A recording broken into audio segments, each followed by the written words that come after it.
Hello everybody, I'm Dan here for the Gamer Game channel. Welcome back to my United Kingdom playthrough on Fuhrerreich, where we are trying to get the Royal Navy to take control. Now, last episode we dealt with the Indian Revolt. We also started off the process of getting the Royal Navy in command because we had to go and reorganise the Admiralty. And we also got Alfred Duff Cooper here in charge of the, as well as our first Lord of Admiralty. French Indochina has beaten that uprising, sadly. We are also focusing on building up some, well, heavy battleships, super heavy battleships, and we're also going to get some normal battleships into production as well. We have some subs and destroyers as well. Southern agitation. Will USA and Mexico ever settle their differences? Who knows? Probably via war. That's probably what's going to happen. Even more Trafalgar classing. Crystal Palace fire. Oh no. Right, Claude, we need you shipped out, boy. We don't have enough equipment for that, but you're going to have to get shipped out to help with this. I completely forgot that this fires. The original Crystal Palace was the centrepiece of the Great Exhibition of 1851 in London. Built in what is now Kensington Gardens, it was an astonishing prefabricated construction created on parkland and still with many trees inside. Masterfully designed in glass, iron and wood by the architect Joseph Paxton, it wowed thousands of visitors to the exhibition for this country and all over the world, and there could hardly have been a more effective demonstration of advanced British technology. Last night, as Local walked his dog past the building, he saw flames inside. After hurrying inside, he discovered two night watchmen attempting to extinguish the fire. Despite their brave attempts, the fire brigade was called, arriving shortly after. Even then, they could not successfully combat the fire, with it turning into an inferno. Several hours later, hundreds of people had flocked to watch the spectacle as the blaze continued well into the morning. By the time the sun rose, it was clear that Paxton's masterpiece had been reduced to twisted metal and piles of scrap. One of the most iconic buildings in Britain, a building opened by Queen Victoria herself, has been lost to a tragedy. Horrible. Horrible indeed. And Indonesia's uprising. If need be, we'll launch a naval invasion. But Claude is on his way with HOI4 divisions to try and combat that. Completely forgot about it. Let's establish production quotas. Then we'll have to grab, I'm sure, unemployed subsidies. Yeah, we're going to be working through the whole of the industry part of the tree because we need to get rid of the London stock market crash. It is not good. I'm really hoping that our boys here are not going to lose. You almost encircled them. Why did you stop? The Cavalier Mark 1. Let's get you in production. Well, get your research first and then into production. How long is it going to take Claude to get here? Don't know, but could be in a spot of trouble here. Yeah, all the divisions are on their way though. Sinking of the HMS Thetis. Tragedy has struck today, 12 miles off the coast of Great Orme. Llandudno, Wales. HMS Thetis, which was performing sea trials, sunk unexpectedly in what many believe to have been an accident. Primarily, investigation indicated that the bow of the submarine was flooded by seawater. Although there are no indications as yet as to how the submarine flooded, it took several hours before the telegram raising the alarm arrived at the Royal Navy's submarine HQ in Portsmouth. Even longer before a ship could reach the area to begin rescue operations, as the nearest vessel was several hundred miles away.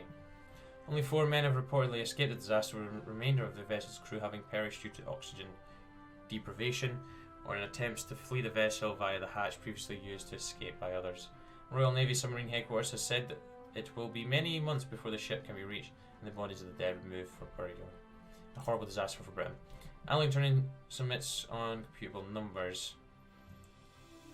This morning, Mr. Alan Turing published his book on computable numbers with an application to the book, which is quickly becoming popular among those interested in the development of computer machines, details the several of Turing's proofs, attempt at elaborating on the conclusion of which that is has no solution. While critics have already begun to pore over the book, many believe it is an important step forward in our understanding of computer machines. Okay, interesting. No, didn't realise the Brazilian Civil War was ongoing. Yep, looks like it's either going to be the Union or the Brazilian People's State. That is going to win. Again, the pesky French. As the effects of the London stock market continue to influence the financial situation over our nation, more and more companies and businesses are going bankrupt. Today, a prominent company that owns several factories in one of our prominent industrial regions announced that they would be closing several unprofitable factories in the area in an effort to cut costs and stay afloat. Unfortunately, this is going to result in an increase in unemployment and the inability for the government to continue using the factory. Boo! Good thing we're actually setting up this naval invasion, because we are going to have to land in behind them. Those divisions are dead up there. Alright, unemployment subsidies. Claude, whereabouts are you? The Das Deutsches Reich declare war on the state of, well, the Czech state, who hasn't joined any factions, so that is interesting. I don't know why they struck at the Czechs, but the Czechs did, well, wow. The Czechs had pushed slightly forward there, but yeah, they're dying. Imperial Conference location. As New Year begins today at the next Imperial Conference approaches ever closer, sorry. While still several months away, preparations are currently being made to host the Imperial delegates for the conference. Work so far is focused in London, the traditional meeting place of the conference. We have, however, been recently contacted by the Dominion of Canada regarding a possible change of location. Canadians propose that we instead host the conference in Ottawa, where they have been secretly working on their own building to host the event. Interesting, Canada. While this choice is relatively benign, it may serve to improve relations between ourselves and our dominions by showing that this empire is truly one of equals. Although hosting it in London will send a message not only to the dominions, but to the world that the British Empire has but one master. Yeah, let's go to Ottawa. I always do that. I always go to Ottawa. Alright, the Hawker Hurricane has been researched, and so has the AEC Metador. So let's get Hector, and also the Halifax. And we can start getting the Hurricane in production as well. We're not really going to be building anything anytime soon, sadly, though. Right, come on, our divisions are almost arriving. The Czechs have been defeated.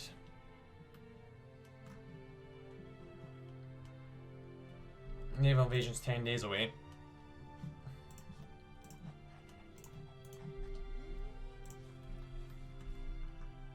Alright, we have landed. To the front line, please.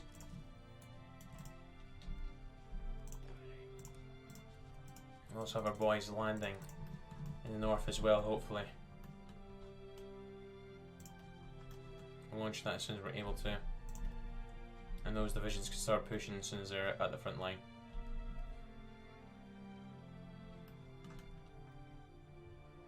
Alright, divisions are away. Currently not guarding that port. So if we're quick, we can try and cut them in two.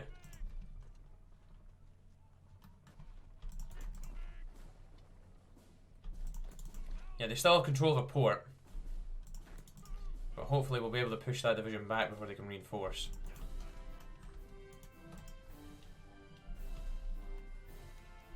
Manchester mill workers strike. Yeah, I'll leave this one as well. The London market collapse has affected millions of people across the empire, but none more so than the working class citizens of the north of England. The city of Manchester and its surrounding towns are dependent on cotton mills and cotton exports, so the severe decline in our country's exports has had a dire effect in the region, with many companies going bust, and the closure of factories and mills have resulted in hundreds of people being unemployed and impoverished. Factory and mill workers fear for their jobs and families, and many have seen their wages cut, causing major unrest in the area. The unrest has today caused desperate strikes throughout the region, with the biggest of these strikes taking place in the industrial town of Rochdale. At 9 o'clock this morning, workers from one of the largest cotton mills in the town abandoned their work and marched out of the mill and onto the streets, blocking all traffic. They proceeded to march together to the town centre, all the while chanting and demanding better wages and working conditions, with some even waving red flags. These strikes are unorganised and pose little threat. They should not be underestimated. They are a sign that our people are reaching breaking point. Should this crisis continue, we may face far worse than this in the coming months. Not good. It's not good at all.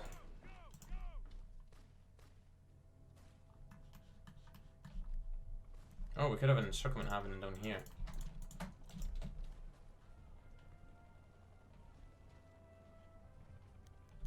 Manchester strike expands. As the largest operating trade union in the region, the Mill Workers Union recently hosted representatives from every Manchester trade union at an undisclosed location. While it is not unusual for trade unions to cooperate, it is highly unusual for it to happen on such a scale and in apparent secrecy. Consequently, the event has attracted an enormous amount of local media attention, with many speculating what its effects will be. Whatever was discussed at the meeting is surely not going to be good for us. Things just ain't going so well for us. Really trying hard to secure that port up there, but we're not going to be able to grab it. In the meantime, I'll go ahead and encircle this division.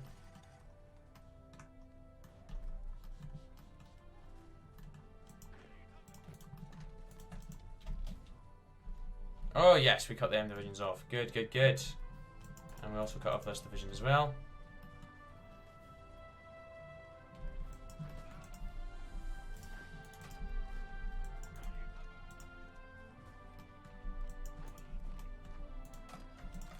Oh, Manchester strikers present demands. The now nationwide famous Manchester strikes have resulted today in the delivering of their demands to the Lord Mayor of Manchester, Joseph Toole, an ex-Labour MP who is now said to have an officially affiliation with the ILP. The demands include, but are not limited to, an increase in worker wages, a commitment to improve the working and living conditions of workers. Employers must listen to the grievance of their workers and, where possible, assist in the alleviation of these issues. The percent of these demands gives the government two choices: accept or decline. To accept would be to submit to the will of the workers and lose face with the rest of the world and our own people. To decline would mean violence and the potential for terrible bloodshed should these strikers refuse to back down.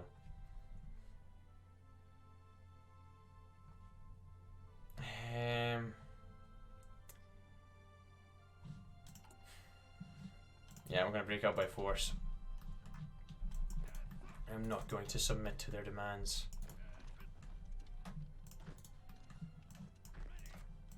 Yep, you divisions come and start pushing southwards, because the Reds are making good progress. Recent arms sales, good. Let's do targeted taxes now.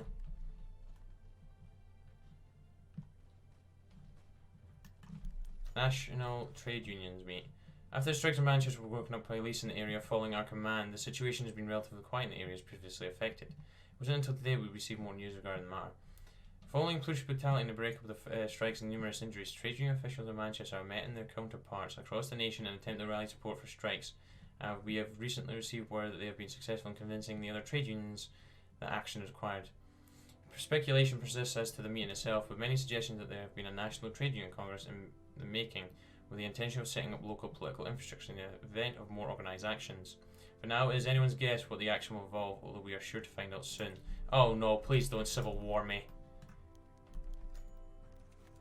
Okay, a Marxist rally.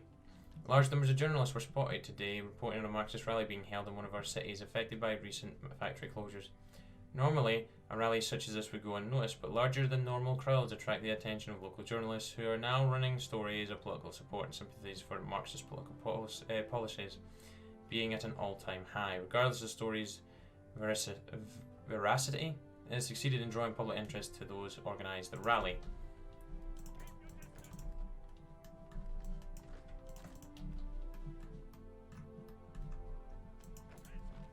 Can you actually push into them yet? Oh, we've crossed over. We have got them on the back foot here.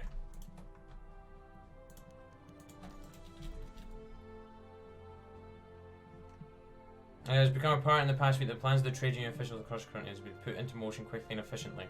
Leaflets were reported distributed to union members in several major towns and cities to prepare for action during this week, and to be ready at a moment's notice. It was not until yesterday morning that the trade union officials announced that general strike will be going ahead in the coming week, in an attempt to force the government to fold on numerous policies not only being implemented in Manchester but elsewhere as well. The government must act soon to head off this potential disaster in the making. We must choose our response carefully. Oh, we'll bloody negotiate with them. It needs to be done. I don't want to have a civil war.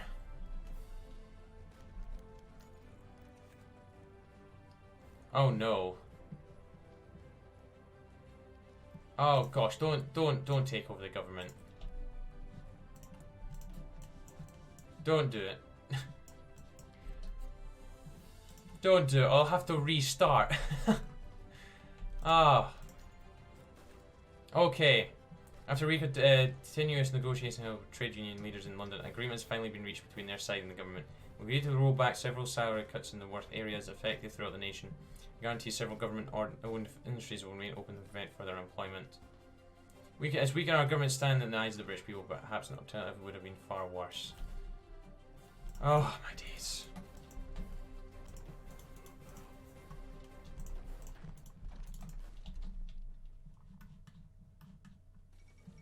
Marriage of the deposed. Habsburg royalty from various countries, including Italy, Hungary, and the United Kingdom, convened over the last weekend celebration of the historic marriage that in many ways has shaken up historical European royal institution to its very core. A marriage between William IV, the lead issue of the House of Hohenzollern, and Archduchess Rosa von Oesterreich, one of the foremost duchesses of the House of Habsburg, wed in Switzerland over the weekend. Unofficially or officially marriage of the legitimate offspring to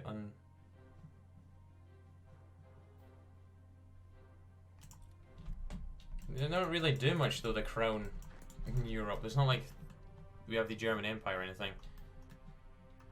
Gosh, we are really putting down this rebellion now. Wait, the Japanese Empire has taken over this? What the hell? Commonwealth of Philippines. Yeah, Japan must have struck and took this. Unless they already had it, I can't really remember. Empire Day! Yay! Get those greens to push forward as well.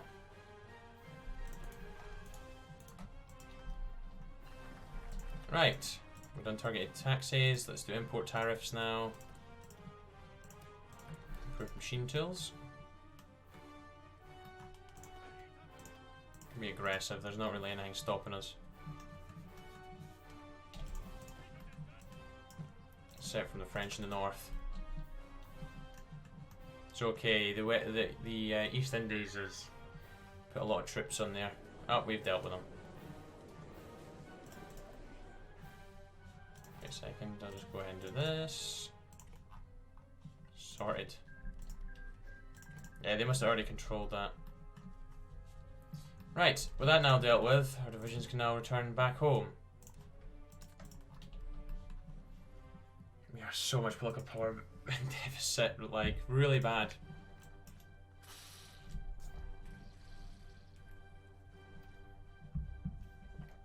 Right, when's the election happen? Oh, factory closure again. When does this happen?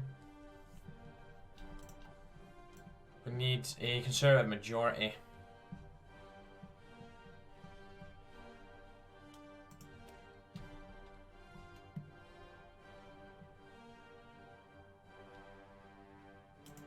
I don't know if we're going to be able to get that though. I don't know who's going to win the election. Let me just check the checkpoints again. Full austerity, choose Tory majority in the snap election. Alright, we get to choose. And then it's just waiting to 1938, so there must be the elections coming up fairly soon. And this will be occurring, the Imperial Conference should be occurring fairly soon as well.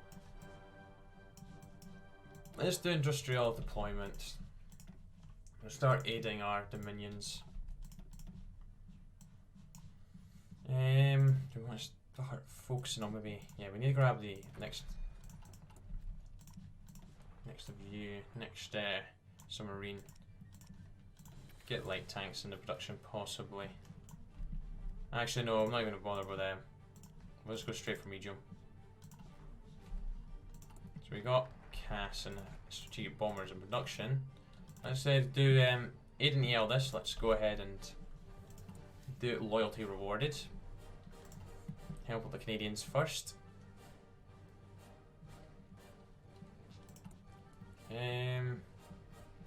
Economic stimulus, it's kind of helping, and that's been kind of reduced. Reconciliation, Diamonds of Natal. Jewel Empire. The jewel will shine once more. We should probably do that before they kind of explode. And so we look and see what the French Republic is doing. Leon Blum is here. What happened to their elections? Out with the old and in with the new. So they are going attacking. Okay. Pan-Germanism policy. Now, if they go ahead and befriend me, then we might actually aid them. But if they do anti-British policy, then we will look towards destroying them. No, divisions are returning home. Good. We might actually be able to go ahead and sort this out. I don't like how that's... It's what I'm wanting, but not set up like that, thank you. I have my way. I need everything to look exactly how I want it to. Go ahead and do that, but that's going to put his anti-tank short. Trade union demands.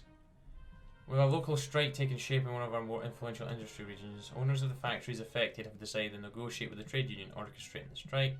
The owners have invited the government to mediate the dispute over the coming week. This is likely to snap some degree of our attention so long as the situation persists.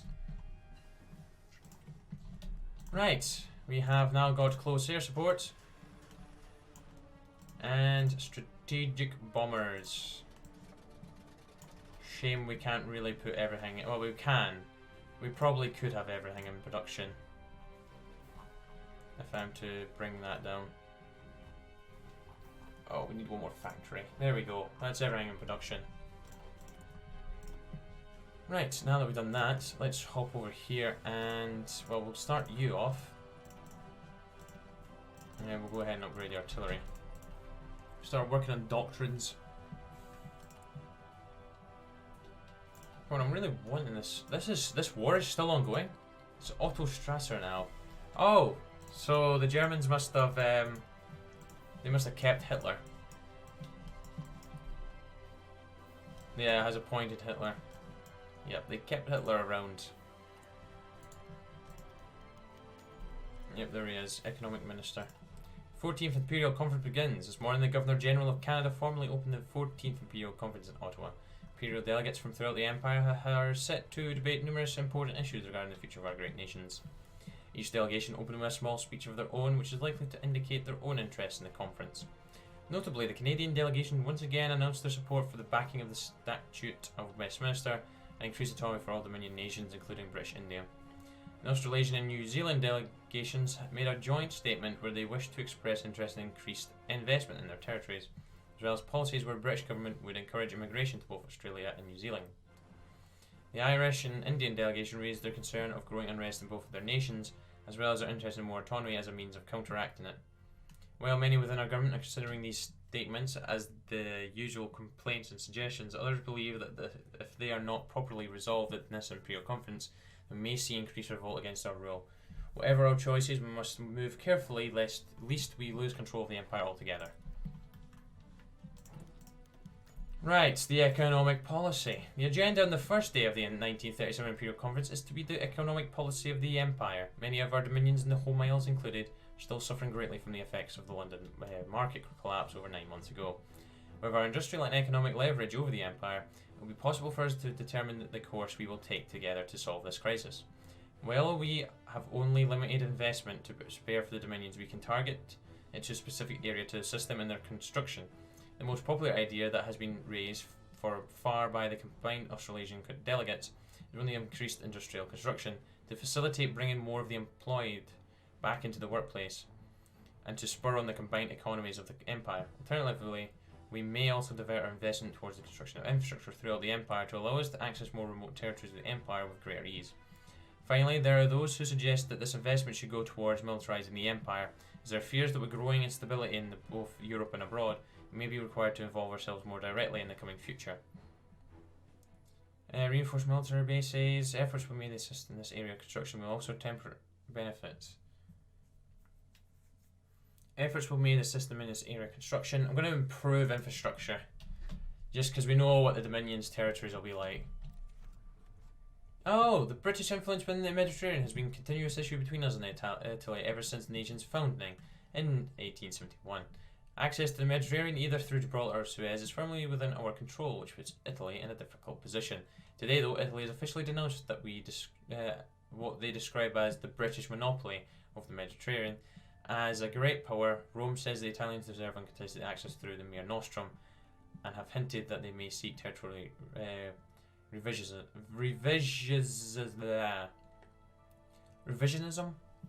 in the region if needed. Well, screw you, Italy. Given our dominant military position over the parts of the Empire, it has come to us to decide our united foreign policy in regards to the coming years. Since the end of the Great War, we have retreated into isolation as means of preserving the integrity of our Empire. Although with growing threats abroad, this policy is regularly being challenged within the Empire. Our first choice is to continue the policy of isolation that we have maintained since the end of the Great War. While this policy is likely to ensure the stability of our nation and the Empire at large, it will limit our ability to pursue meaningful affairs with other nations around the world. The final alternative is one that is surely to generate the most resistance from the Dominions. The proposition that we once again attempt to expand our empire. While we do already control over a quarter of the globe, the more hawkish members of our parliament and the others firmly believe that when empires stop expanding, they eventually fall. In this case, we must expand or perish. This policy brings with it the greatest risks, but also the greatest opportunities. Any attempts to make expansionism imperial policy is likely to shake the foundations of our empire. Civilization must be brought to the barbarians of the world. We're going aggressive, which New Zealand has lodged the complaint, Australia has lodged the complaint, South Africa has backed it, Canada has not, and Newfoundland has as well. Right, the internal policy. Oh gosh. Perhaps the most important day of this year's Imperial Conference has arrived, the meeting where we discuss the combined future of the Empire. Since its inception, Westminster has always attempted to maintain control of the Dominions. While this was difficult in the early days of our empire, it has grown increasingly easier as technology has finally caught up. During this time, Dominion states have grown accustomed to their autonomy, and many of the delegations, notably the Canadians, have only demanded more as their nation has become both richer and more populous during the economically booming 1920s. The only thing that is known for sure is that any attempt to further pursue the status quo is likely to lead to increased descendants against our rule, one that may have unforeseen consequences for both ourselves and others. With this in mind, many believe that time has come to begin loosening the chains that bind our dominions all together, and to begin the move towards their ultimate independence. However, there is another alternative. Prior to the Great War, an energetic part of the political class, both in Britain and the Dominions, had been advocating for a type of federation between the Empire, one where the Dominions would be granted equal representation inside a proposed Imperial Parliament, where all the parts of the Empire would be united. Those who support this arrangement argue that it may stamp out all attempts at further independence of our Dominion states, while making us an exceptionally strong force in the global stage. Critics of this policy argue that it would be impossible to force either the Indian or South African delegations to accept this measure, and that we would likely see revolt at both these locations should we attempt any to impose direct rule from London. Our choices are many and their consequences potentially disastrous for the Empire. Today will mark a major turning point of our Empire, regardless of which decision we make. For the sake of everything we hold dear, we must choose carefully. Yeah, we're gonna go. The process of federalizing the Empire will take years to complete and may not be successful. But if finished, will result in an empire stronger than before. The Dominions are unlikely to agree to the initial proposal. In order to be successful, Britain must maintain high relations with the Dominions, and if necessary, sacrifice total control over imperial matters to persuade the Dominions into accepting. We're going to propose the Imperial Federation. Statute of Westminster has been bypassed. The question of Ireland. Oh gosh. Well, the topic of greater autonomy for Ireland was not expected to be raised during the 14th Imperial Conference. The Irish delegation took the time to gain support from the Dominions of the Empire as a means of pressuring Westminster to once more revisit the issue. The issue of the Irish Republican Brotherhood, or IRB, continuing the attack disrupted our ability to govern Ireland has been raised, and many in our government believe that the time may have arrived to finally give Ireland a greater decree of home rule as means of starving the Brotherhood politically. The hardliners of the government suggest that if we cave politically to autonomy now, it will only embolden the IRB to take further action against us, potentially making a more significant impact politically if they can succeed in claiming they were the reason for more autonomy being granted. Those who oppose home rule therefore argue that the time has arrived for us to politically push for acceptance of the status quo in Ireland. The process will likely entail compromise and may not triumph, but success will mean an end to the IRB and an end to political troubles in Ireland. With this in mind, perhaps a greater decree of home rule will solve our problems, at very least temporarily. Yep, Ireland must be fully integrated into the Union. Then the Union of Soviet Republics is attacking the mountain region. Okay, the Canadian response. Unsurprisingly, the Canadian government has rejected a proposal for an imperial federation between our nations. Of course they have. This evening, the 14th Imperial Conference has been formally concluded by statements from each Imperial delegation. While our choices so far have made little impact through an empire as expansive as ours, it will not take long before the governments of the respective Dominion states affected by our policies officially meet and forge their own reaction to our decisions. In the coming weeks and months, we may see increased instability throughout the empire as the dominions begin to adapt to the new reality. We must prepare ourselves for any eventuality and stand fast against any attempts to destroy the empire from without or perhaps from within. Our path ahead lays bare. We must tread it lightly. First Imperial Conference in 1937. Unsurprisingly, the South African government has rejected our proposal. Everyone's going to reject. Yep, India's rejected. Australia has rejected. New Zealand has rejected. We knew this was going to be the case. We have to build our way up to the Imperial Federation by doing all of these. Dominion representation, Imperial Parliament. Factory strike. Oh. Gosh dang factory strikes, man. Right. Indian this. Canada is a massive landmass with bountiful natural resources. With the resources of the British Empire firmly behind it, we could turn Canada into a real industrial powerhouse. The only question is how. If we spend resources to open new factories, we can ensure the Canadian production becomes envy of the world. With all that empty land there, there's plenty of space to open new factories, particularly in regions where there is higher unemployment.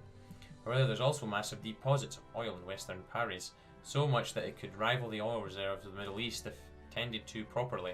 Perhaps it would be best to send some British trained explorers and miners out west to aid in harnessing this resource. And again, Eastern Canada is a hub of the country, and is unfortunately heavily separated from the west by vast plains that makes movement west nearly impossible for both administration and military. Perhaps by investing in Trans-Canada Railway, we could bring the east and west coast closer together. We're going to do the oil. The oil seems like a good idea. Alright, we're going to start off an Imperial Federation. It's only going to take 7 days to do that. I'm surprised we haven't had the elections yet, but we are only in 1937. Brotherhood targets the RIC.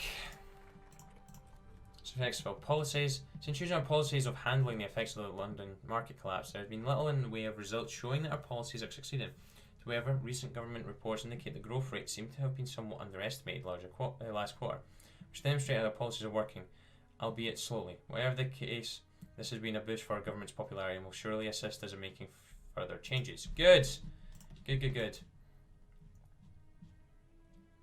Okay, let's do the Royal Imperial Society.